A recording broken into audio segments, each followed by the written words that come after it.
Hello guys, welcome back to my channel.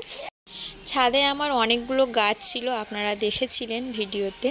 সেসব গাছগুলো আজ আমি ছোট বাগানেতে এনে রেখেছি, কেননা আব্বু আমাকে এই বাগানটা করে দিয়েছে গাছের জন্য। প্রথমে তো গাছের জল না দেওয়ার কারণে অনেকগুলো গাছ মারা গিয়েছে, আর আব্বু মার সময় হতো না উপরে গিয়ে জল দেওয়ার, সেই জন্য আমার জন্য এখানে একটা ছোট্ট বাগান করে দিয়েছে।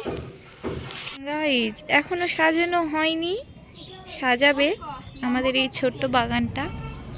লম্বা করে দাও, উনি আমাদের মিস্ত্রি, ওনাকে ইগনোর করো।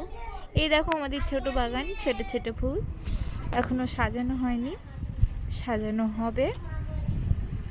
এখনো অনেক গাছ আছে যেগুলো এখানে পোঁতা হবে। এই আমাদের এটা হচ্ছে সবথেকে সুন্দর। সোজা কর, নিচু করে সোজা কর। এই দেখুন, এই দেখুন। এদিকে আমরা পাকামো করতে গিয়ে গাছগুলোর ভিডিও করার সময় আমি একটা কুঁড়ি ভেঙে ফেলেছি, আপনারা দেখতে পাবেন। বেশ, যেই কুঁড়িটা ভেঙেছে ওই কুঁড়ির ফুলটা খুব সুন্দর ছিল। অনেক গোলাপ হয়েছে, যার গোলাপ দরকার আমাকে অবশ্যই কমেন্ট করবেন, আমি ছিঁড়ে ছিঁড়ে দিয়ে আসবো।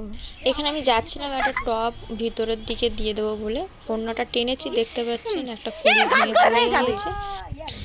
এই ফুল গাছের কুঁড়িটা ভেঙে গিয়েছে, সত্যি খুবই কষ্ট হচ্ছিল, খারাপও লাগছিল যে দেখে দেখে আমার হাতেই ভাঙতে হলো।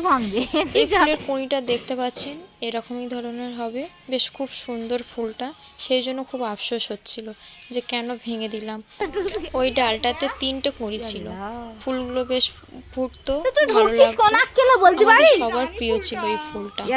কিন্তু আরেকটা ডাল আছে, ছোট ডালে ওই একটাই কুঁড়ি আছে, তা সেরকম কিছু হয়নি। ওই কুঁড়িটা নিয়ে আমি আবার মাটিতে পুঁতে দিলাম, দেখি কি হয়।